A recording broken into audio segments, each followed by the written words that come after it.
In today's video, avoid this meal plan at all costs.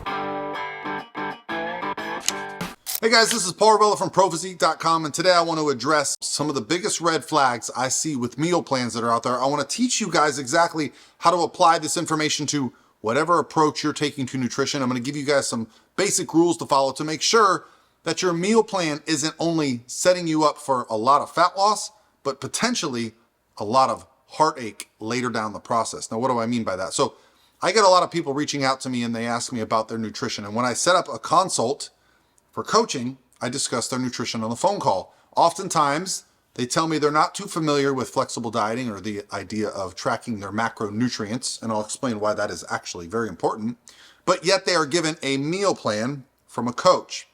Now, should you be given a meal plan from a dietitian, someone who is licensed to set up meal plans, someone who is trying to help you resolve an issue, then perhaps you should be listening. But if you've been given a meal plan from someone that is just a coach in the gym, a friend of yours that is offering to help you, or you hired someone online, and it seems like this meal plan might not be specific to your tastes, well, you might want to dig in a little bit further, okay? Meal plans are as old as time. We've all seen the meal plans go around. In fact, most of us assume when we're trying to lose some body fat, we need to be eating boiled chicken and broccoli, right? You know, there's this idea that there's these magic foods that help you lose fat.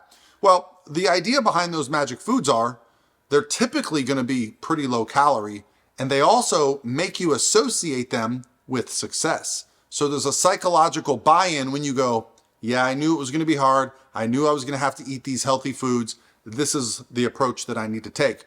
The real problem becomes when these approaches are not the correct macronutrients and potentially dangerously low calories. In fact, the meal plan that I put on the screen there was just under 800 calories from a 170-pound person. That is dangerous. So we're going to start with the first red flag. That is the total calorie allotment, okay? My concern as a coach begins at about 10 times your body weight, right? So I'm 220 pounds right now.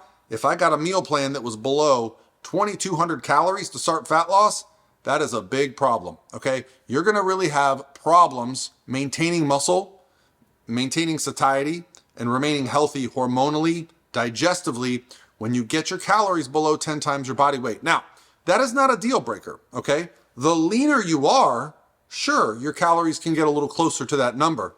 In fact, they could actually go a little bit below that with this caveat.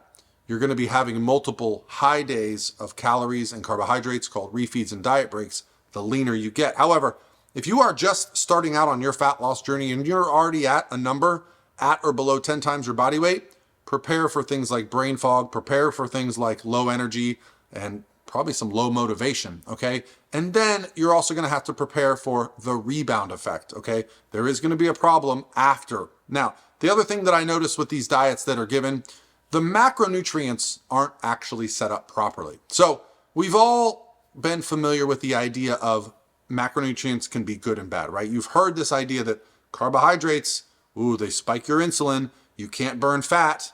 If you're taking in sugars, that is completely false. If you're in a caloric deficit, doesn't matter if you're eating nothing but sugar, you're gonna lose body fat. I know a lot of people are afraid of insulin spikes because of fear-mongering on the internet, but I'm here to tell you, even protein spikes your insulin. Spiking your insulin is a good thing. When your blood sugar goes up, it shuttles nutrients where they're supposed to go. Insulin is anabolic, meaning it helps you build muscle. So stop worrying about carbohydrates in terms of fat loss. You can eat plenty of carbohydrates and lose fat. In fact, I've got a textbook right here from my physiology class that explains that fat burns in a carbohydrate flame, okay? This is not something that you're gonna hear from most people because they just like to tell you to cut out those carbohydrates, cut out those sugars. You do not need to do that. And this is immediately where these meal plans dive into what you expect and what you think is going to make a successful plan, and you go, I knew it, I'm gonna jump on this plan. My approach, you might be thinking, man, that does sound too good to be true, but I've got over 1,000 case studies and over a decade of work, and I coach world champion and competitors at the highest level of this sport. I'm also doing it myself, guys. I've been doing this for 15 years now as a competitive bodybuilder, so you're not gonna find someone that has as much experience as me, as much education as me in this space. This is all I do for a living. And I really want to help you guys understand that why these meal plans, they may look the part, they're problematic, okay? So carbohydrates, you're not gonna have to go below your body weight in carbohydrates if you're one of my clients, okay? So when we talked about the person earlier that was 170 pounds, 130 pounds, when the carbohydrates start to get close to that 130, 170 number, that's about the time that I start to say, okay, we're gonna have to have multiple high carb days per week. Where do we wanna put our protein number? A lot of times what I see these meal plans do is just throw a ton of protein at people.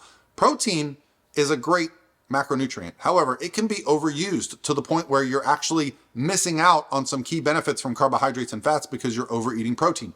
So what I like to do is set protein at about a gram per pound of lean body mass. Easily said. What is your goal weight? That's about where your protein should be. Now, guys, I also have a free macronutrient calculator. Also on prophysique.com, under my programs, I have free beginner's guides. I want you guys to get this information in your hands, and I want you to be able to manage it yourself if that's what you want to do.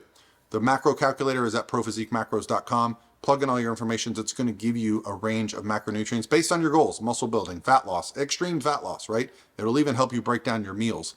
But the point of this video is that don't accept that when someone gives you a meal plan that was not designed for you, that it is going to work. Just because you're losing body fat, just because the scale is moving, does not mean that you're losing weight the appropriate rate, that you're not losing muscle, and that you're not going to end up putting more body fat when the diet is over. Now, the last macronutrient that we talk about is fat. Now, why do we talk about fat last? Well, it has the most calories, okay? It has 9 calories per gram versus 4 for protein and carbohydrates. So fat has a lot of calories, and a lot can be made about fat, okay? There's a lot of approaches where fat is the emphasis for dieting, things like, carnivore and keto, and fat certainly has a lot of value. It starts the cascade of hormones in our body. What do our hormones do? Well, they do a lot of positives, especially for us men. The testosterone thing is a big deal.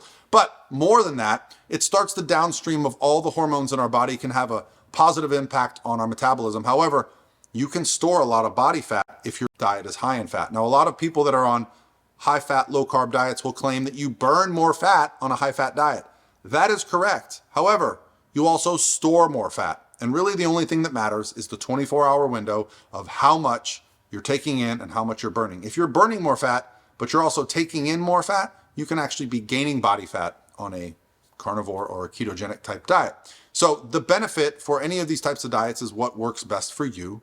The meal plan should be based around what fits your lifestyle and what is sustainable. If you're on an approach that you don't think you're going to be able to sustain, guess what happens when you reach your goal weight or when you get stuck? You're going to go right back to what you were doing because you didn't learn anything. Understand that by somebody giving you a meal plan that was not designed for you, that does not take your lifestyle into considerations, they're setting you up for failure. Tell them no thank you, okay? Check out the macro calculator, start doing the work on being accountable. Understand that carbs are good for you, fats are good for you, protein is good for you. There are no good or bad macronutrients. In fact, I'll take it a step further. If you're a healthy individual, there are no bad foods. There are foods that may put you calorically over your requirements for the day, but they're not bad. They're not inherently bad. They're just energy, how our body is using it, okay? There are athletes, the Olympic trials are happening right now. These people are taking in 7,000 to 10,000 calories a day. You think they got to eat clean to stay lean? No, because they burn it off, because they're exercising so much, because they are performance.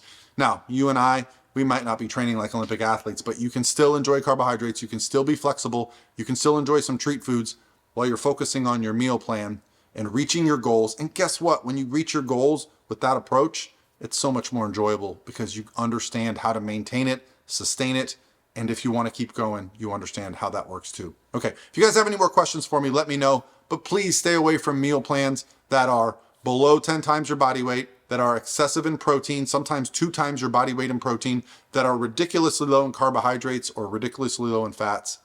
Find the right method for you, and hopefully you guys have a great day, and I'll talk to you tomorrow.